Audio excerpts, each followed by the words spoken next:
जब बात आस्था और श्रद्धा की आती है तो वहाँ रास्तों की दूरी नहीं देखी जाती। वहाँ पर कठिन रास्ता भी आसानी से पार हो जाता है। और ऐसे ही एक पवित्र और चमत्कारिक स्थान है अमरनाथ। यहाँ जो आता है धन्य हो जाता है, जो मांगे मिल जाता है। मानो ईश्वर खुद सामने बैठकर आपकी समस्या को हल कर रहे हो। यहाँ तर्क वितर्क और गणनाएं नहीं चलती, यहाँ होते हैं तो सिर्फ चमत्कार। आज के इस वीडियो में हम आपको बाबा बर्फानी यानी कि हिंदुओं के तीर्थ स्थल अमरनाथ से जुड़े कुछ रहस्यों के बारे में बताने वाले हैं। तो बने रहिए हमारे साथ इस वीडियो के अंत तक और मिस्टीरियस थिंग्स चैनल को अभी सब्सक्राइब करें। अमरनाथ यात्रा को हमारे धर्म की पवित्र यात्राओं में से एक माना जाता है। यह वही स्थान है जहां भगवान भोलेनाथ ने माता पार्वती को अमृतत्व का रहस्य बताया था और यही कारण है कि इस जगह को अमरनाथ कहा जाता है। भारत के जम्मू और कश्मीर प्रदेश की राजधानी श्रीनगर के उत्तर पूर्व में 135 किलोमीटर दूर समुद्र तल से 13,600 फुट की ऊंचाई पर स्थित है अमरनाथ। यह तीर्थ स्थल जितना पवित्र है उतना ही रहस्यों से भरा हुआ भी। माना जाता है कि इस गुफा में एक दैवीय कबूतरों का जोड़ा भी है जो सदियों से यहाँ मौजूद है। गुफा में मौजूद बर्फ भी चमत्कार से भरपूर है और इस जगह से जुड़ी कहानी भी आश्चर्य में जरूर डाल देने वाली है। मान्यता है कि अमरनाथ में भगवान शिव साक्षात निवास करते हैं। ऐसे में शिव भक्तों की इच्छा होती है कि जीवन में कम से कम एक बार वो भी वे इस तीर्थ स्थल के दर्शन कर सके। अमरनाथ गुफा का आकार लगभग 150 फुट है। अमरनाथ की पवित्र गुफा में बनने वाले शिवलिंग या हिमलिंग के बनने की कहानी किसी चमत्कार से कम नहीं है। आज तक विज्ञान भी हिमलिंग के बनने की गुत्थी नहीं सुलझा पाया है। इस शिवलिंग का निर्माण गुफा की छत से पानी की बूंदों के टपकने से होता है। पानी के रूप में गिरने वाली बूंदे इतनी ठंडी होती है कि नीचे गिरते ही बर्फ का रूप लेकर ठोस हो जाती है, जिससे इस प्राकृतिक शिवलिंग का निर्माण होता है। और इस तरह अपने आप शिवलिंग के निर्मित हो जाने के कारण ही इसे स्वयंभू हिमानी शिवलिंग या हिमलिंग भी कहा जाता है। चंद्रमा के घटने बढ़ने के साथ साथ इस शिवलिंग का आकार भी घटता बढ़ता रहता है। यह शिवलिंग 12 से 18 फीट तक ऊंचा होता है। शिवलिंग के साथ ही यहाँ गणेश जी, पार्वती जी और भैरव महाराज के हिमखंड भी बनते हैं। जिन प्राकृतिक स्थितियों में इस शिवलिंग का निर्माण होता है वह विज्ञान के तथ्यों से विपरीत है। विज्ञान के अनुसार बर्फ को जमने के लिए करीब 0 डिग्री तापमान की जरूरत होती है, लेकिन अमरनाथ यात्रा के समय इस स्थान का तापमान 0 यानी 0 से ऊपर होता है। आश्चर्य की बात तो यह है कि इस क्षेत्र में पाई जाने वाली बर्फ कच्ची बर्फ होती है जो हाथ में लेने पर भुरभुरा जाती है, मगर हिम से बना शिवलिंग ठोस बर्फ का है। अब ऐसा क्यों होता होगा, इसका जवाब तो किसी के पास भी नहीं है। इसलिए कहते हैं ना कि ईश्वर की करनी विज्ञान के तर्कों से परे है और जहाँ विज्ञान खत्म होता है उसके बाद सनातन शुरू होता है। इस पवित्र स्थान से जुड़ी एक कहानी भी बड़ी प्रचलित है। पौराणिक कथाओं के अनुसार यह वही स्थान है जहाँ शिवजी ने माता पार्वती को अमृता का रहस्य बताया था। वास्तव में शिवजी माता पार्वती को यह रहस्य किसी एकांत स्थान पर बताना चाहते थे जहाँ उन्हें कोई और न सुन सके। इसलिए ऐसी जगह का शोध करते हुए वह इस एकांत गुफा तक पहुँचे। आते समय शिवजी अपने साथ मौजूद सभी प्राणियों को रास्ते में छोड़ते हुए आते हैं। सबसे पहले वह अपने वाहन नंदी को एक जगह पर छोड़ते हैं जिसे आज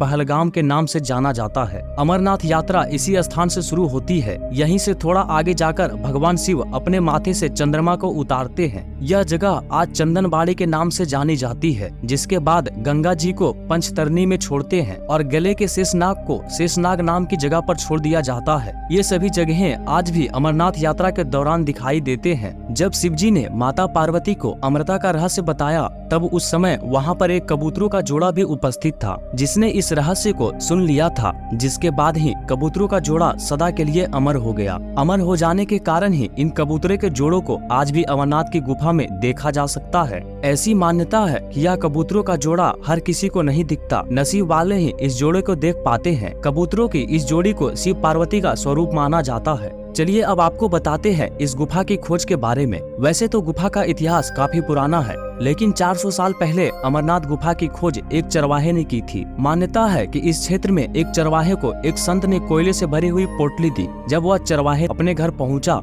तो उसने देखा कि पोटली में कोयले की जगह सोना था। यह चमत्कार देखकर चरवाहा फिर से उस संत को ढूंढने निकला ताकि वह उसका शुक्रिया अदा कर सके, पर उसे वह संत दोबारा नहीं दिखाई दिए। संत को खोजते खोजते चरवाहा अमरनाथ गुफा में पहुंच गया, मगर उसे संत नहीं मिले। मिली तो सिर्फ वो गुफा जहाँ चरवाहे ने उस संत आत्मा को देखा था। गुफा से लौटकर चरवाहे ने लोगों को इस अनोखे चमत्कार की पूरी घटना सुनाई और जहाँ चमत्कार होते हैं वहाँ लोगों की आस्था तो जुड़ ही जाती है। लोगों ने अमरनाथ गुफा को देवस्थान स्थान मानकर यहाँ पूजा पाठ करना शुरू कर दिया और तभी से बाबा अमरनाथ की गुफा में दर्शन और पूजन करने की परंपरा प्रचलित हो गई। बाबा अमरनाथ की गुफा का पौराणिक महत्व काफी अधिक है। अब जानते हैं अमरनाथ गुफा की कथा। शिव पुराण में एक कथा का उल्लेख मिलता है कि एक समय देवी पार्वती ने भगवान शिव से उनके गले में मुंड की माला देकर पूछा, हे प्रभु, यह मुंड किसके हैं और आप इन्हें धारण क्यों करते हैं? भगवान शिव ने कहा, जितनी बार तुम जन्म लेती हो और मृत्यु को प्राप्त होती हो उतनी बार इस मुंड माला में एक मुंड बढ़ जाता है। देवी पार्वती को यह सुनकर बड़ा आश्चर्य हुआ और उन्होंने भगवान शिव से कहा कि आप अमर है तो मैं अमर क्यों नहीं हूँ? भगवान शिव ने तब देवी पार्वती की जिद पर उन्हें अमर होने का रहस्य बताने का निर्णय लिया, जिसे अमर कथा के नाम से जाना जाता है। इस कथा को सुनने के लिए भगवान शिव ने गोपनीय स्थान अमरनाथ गुफा में प्रवेश किया। कोई अन्य इस कथा को नहीं सुन पाए, इसलिए भगवान शिव ने काला घीन को प्रकट किया और आदेश दिया कि जो भी जीवधारी इस गुफा में है वह सभी जलकर भस्म हो जाए। कालाग्नि ने सभी को जला दिया, लेकिन दैवयोग से उस गुफा में उस समय कबूतर ने 2 अंडे दिए थे जो नष्ट नहीं हो पाए, क्योंकि अंडा जीवधारी नहीं माना गया है। जब भगवान शिव कथा कहने लगे तो अंडे से कबूतर के बच्चे निकल आए और कथा सुनने लगे। कथा सुनते ही देवी पार्वती को नींद आ गई, लेकिन दोनों कबूतरों ने पूरी कथा सुन ली। कबूतर के बच्चे अमर कथा के प्रभाव से तुरंत बड़े हो गए और कथा के बीच में गूंगू भी करते रहे। इससे भगवान शिव समझ रहे थे कि देवी पार्वती कथा सुन रही है। जब भगवान शिव को सत्य का ज्ञान हुआ तो क्रोधित हो गए और कबूतरों को मारने के लिए त्रिशूल उठा लिए। कबूतरों ने भगवान शिव से कहा कि हे प्रभु, आपके मुख से हमने अमर कथा सुन ली है, अब आप हमें मार डालेंगे तो आपके बनाए नियम भंग हो जाएंगे, क्योंकि कथा सुन लेने के कारण अब हम अमर हो गए हैं। भगवान शिव ने इस बात को समझकर कबूतरों से कहा कि अब तुम अमर और निर्भय होकर इस गुफा में निवास करो। तुम्हारे दर्शन से मनुष्यों को शिव के दर्शन का पुण्य प्राप्त होगा। मान्यता है कि कबूतर का यह जोड़ा जिस किसी भी श्रद्धालु को दिखाई देता है, स्वयं शिव पार्वती उस भक्त को दर्शन देकर मोक्ष प्रदान करते हैं। इस गुफा में पार्वती शक्तिपीठ स्थित है। यह शक्तिपीठ माता सती के 51 शक्ति पीठों में से एक है। धार्मिक मान्यता है कि इस जगह पर माता सती का कंठ गिरा था। इस कारण से ये और भी अधिक महत्वपूर्ण हो जाता है। इसलिए हर साल यहाँ लाखों श्रद्धालु बाबा बर्फानी को दर्शन करने बड़ी उम्मीद के साथ आते हैं। कई जोखिमों को पार करके, कभी मौसम की मार तो कभी रास्तों की रुकावटों को पार करके वो आखिरकार अपनी मंजिल को पाते हैं और यहाँ आकर धन्य हो जाते हैं। भगवान शिव की महिमा ही कुछ ऐसी है कि यहाँ रास्तों की रुकावटें हौसलों को और बुलंद कर देती है। आप जानते हैं कैसे जाए अमरनाथ? अमरनाथ गुफा पर्वतीय और दुर्गम स्थान पर है। यहाँ देश के दूसरे हिस्सों से सीधे सड़क की सुविधा नहीं है। सड़क के रास्ते अमरनाथ पहुँचने के लिए पहले जम्मू तक जाना होगा, फिर जम्मू से श्रीनगर तक का सफर करना होगा। श्रीनगर से आप पहलगाम या बालटाल पहुँच सकते हैं। इन दोनों स्थानों से ही पवित्र यात्रा की शुरुआत होती है। क्या आप भी एक शिव भक्त हैं और अमरनाथ यात्रा करना चाहते हैं? अगर हाँ